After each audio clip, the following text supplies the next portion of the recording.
Today, I'm going to show you how to set up a image generator.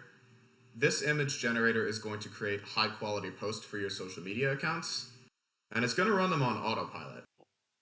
Here is an example of one of the posts it will create. This is the image, and for context, this is a local HVAC company. And it's also going to write a description here with it. And you could sell this type of evergreen image generator system to local businesses if you're an AI agency like we are. You could get very, very good prices for it and on a monthly retainer. So without further ado, let's get into the setup. So this is actually if you see these here, this is actually an upsell on our funnel, which if you want the AI image generator template, you could grab it for $7. But I'm actually going to show you all how to build it here today, because I think if you actually go through the effort and learning how to build it, I believe you should get this information for free. Anyway, we're going to start on a schedule trigger. So set it whenever you want. This one goes out in the morning at 8:27. I added the 27 because we have some wait nodes in here. And the first thing we're going to need is this get daily content. It's a code node, and it might not look like much now, but we're going to need to do a lot of tweaking because this is a template. So the first thing you're going to notice here is that it's broken up into themes, because each day has a theme, like on that HVAC company. That was Workplace Wednesday. And by the way, just as a side note, that HVAC company that we work with, before we revitalized their social media presence doing this, and within 47 days they saw a 262% increase in views, 108% increase in engagement on their social media profile, and that led to around an extra 1 to 2 customers a week for them. In a high-ticket niche like HVAC, that can be very profitable, and the best part is he doesn't have to really deal with the social media aspect of things anymore. So this type of service is very valuable to local businesses. Anyway, if you could, we have our daily themes here. So what you're going to want to do is configure these to company you're working for. And if you're like me, where you just don't really like social media or you're not very good at creative, we could ask the expert. Just ask ChatGPT to give you some advice. So Marketing Monday, Tutorial Tuesday, blah, blah, blah. And what we're going to do is we're going to plug these into this part right here. Just updated it. Now the next thing we're going to need is some image prompts, and these are actually what we're going to use to create the images. Shoot. Okay, I had it taken out. Thought I almost exposed my API key there. Anyway, we need some image themes, and we're going to plug it into that Flux Kontext node. So again, just ask ChatGPT to come up with some image prompts. And we're back. I just asked ChatGPT to give me some image prompts. And when you do this, make sure that you tell it not to output quotes and that each prompt should be one long string. The reason is because, not that. When we go into this HTTP request node, it won't like it if there are quotes in the body. It just won't accept it. So that's why. And we have a few more things here real quick.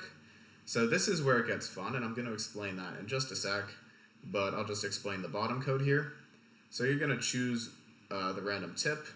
You want to choose it like you just have this code, because what we're going to do is we're going to put a list of about 100 tips in there, and that is going to randomly select one. And this just returns the theme for the day, Workflow Wednesday, and the image prompt, which it didn't set up yet. Okay, just real quick, when you do this code, you actually have to rename the theme. So instead of Wednesday theme, here it's Workflow Wednesday. Yeah, so like I said, just make sure that the names here match the names here, otherwise it won't return. Now what we're going to do is for every day here, we need to create a list of around 50 or 100 tips, and these will be in the description, but long story short, the automation here or the code node is going to choose one of these tips randomly. And as you can see here, it's going to generate the tips, and I'm going to show you what happens when it's done. Okay, everybody, as you can see, it generated this list here. And when you do that, make sure that you tell it should be surrounded by quotes and it should have commas at the end. Now, this one is a little weird. That shouldn't be there, but it doesn't mess up the code or anything. But this one is the one you need. Like, these commas after the quotes have to be there. And you're going to paste this list into the brackets here, so that just like this, it's a list, and then every time you execute it, it is going to return a random one. As you can see, every time I execute it, set up workflows, and use conditional logic, and then it's going to be set up a workflow to score leads, and then it's going to connect Zapier and NAN. I wonder who came up with that idea. And yeah, it's going to just return random tips. So once we're done with this, we're going to grab an open AI node. You want to choose message a model right there. So you want to do two things here. You want a user and a system message. So you're going to put the theme, and then you're going to drag and drop this, json.theme. And then you're going to, here's the tip, json.tip. And then you're going to add this system message. And depending on the client, you can adjust it to your target audience. What I like to do is I grab this template every time I set it up for a new client, and then I just tell chat to fill it out.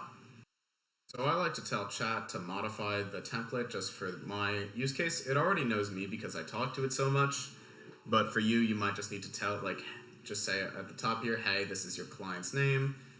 So, for example, a local HVAC company, this is what they do, and yeah, you also want to add their email and phone number there, and their first name, and then you just can fill out, like, tell chat, hey, this is a little more information about the client. And then once you run that node, it's going to output this description here, and don't freak out about these /n's. When you actually send it off, that's going to be a line break. So just think of it like it's an indent here. That's just how it's written in code. Okay, here comes the fun part. We're going to go to once we have the description, we're going to set up an HTTP request node. We're going to set the method to post. That means you just take something and send it out to this external application. So in our case, it's an image generator. And we are using Flux Kontext for this, just because this is the best image generator that I've messed with and I like. Midjourney's cool too, but it doesn't have an API, or at least not an official one, and I don't like to mess with unofficial APIs. So long story short, use Flux Kontext. And we have our URL here. You just want to input this, just tell it, hey, where to go, like where to send the thing to. And if you're ever curious on where to find any of this information, you could just go to the Tools API docs. So for us, how to submit a request, and then later we're going to use how to get the results. Now, authentication is none. We do not send query parameters. Send headers, we're going to send headers using fields below. You want to type in authorization, capital A, spell it exactly like that. And then for the value here, we're going to write key. And then you're going to grab your API key. So I'm not showing mine because I don't want to expose it, but what that is, think of it like a password, which you need to actually access the service. And then we're sending this other header. Don't really worry about it, just know that you have to send it. It's content type, capital C, capital T. Make sure you put the hyphen in there. And then the value is application /JSON. Then we're going to send a body. Body content type is going to be JSON. The specific body we're going to do using JSON. And we're going to send this right here. And again, you could get this from here. It's going to give you this value here, but you want to delete that placeholder, and then what you're going to do is, let's pretend this isn't here. You're going to drag and drop, there you are, your image prompt, just like that. And that just puts it in there automatically. Once we're done here, we have a wait node just to tell it to wait for 30 seconds so the image can actually generate. Then we have this get image node, and this is what actually gets the image. So when you send it off via that first node, you need to wait, and then to actually get it, we use this method is get. The URL here is this, and again, you get that from here. From there. So before I describe the next nodes to you, I'm just going to run it so you all can see what it looks like. And in the meantime, I'm going to explain what this is here, and then I'll explain how the get node works. So real quick, we have success or error. And the reason we have this is after this wait node, it's going to get the image. And if it's success, like it actually gets it and it's done, then it's going to go on to the success branch. But if it fails, and usually the reason is just because, like, hey, it didn't finish, we're going to send it down on this error path, and we're going to go to this wait for image node. See, it did it right there. That's just going to wait a little bit longer, and then once it's done, it's going to either go back here and succeed or wait again because it didn't generate. Real quick, the reason that it didn't give me the image was because I didn't put my API key in here, just because, again, this is a demonstration flow. So I just put my API key in there, and now it actually gave me the image. Now, before we even get into that, when you actually set this node up, you want to grab, you're going to put this URL here, and then what you want to do, at the end of this slash, you just drag this request ID. It should populate like that. That's how we actually know which one to get. And back to it, method get, send headers, authorization key, put your API key in there, and then what's going to happen is it's going to output this, and it's going to grab these, you're going to get this image URL, and with that image URL, you can then do what you want with the image. So if you want to just see how it works, oh, that's actually a pretty cool one. Yeah, like it generated this Workflow Wednesday graphic. And along with the description here, what would happen at the end is I don't have this live. It's not going to go to anywhere, but when this actually runs, it's going to send that image post and that description off to a social media profile. And again, local businesses love this type of evergreen content because they just set it and forget it. They don't have to think about it. And it makes their page look awesome and not like it's dead, because I've actually talked to other business owners where they said, hey, people thought I was out of business just because I wasn't posting on social media. So it's more to just keep your page alive. And again, a lot of local businesses love this system. Last thing, before I head off, just want to talk to you about what to do after this. I send mine to Zapier to handle the posting. What you can do, you can add all the, say, image URL sheets into a Google Sheet. You can send it to your email, so it notifies you, or you could send it to your clients if that's how they prefer it. I like the easiest way, so we're sending it off to Zapier. Anyway, thank you so much for watching this video.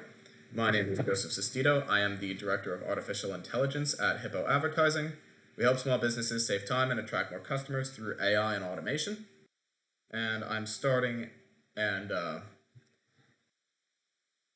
want to learn more about AI, you can grab my $10,000 AI blueprint, just a quick guide on some tools that'll help you out.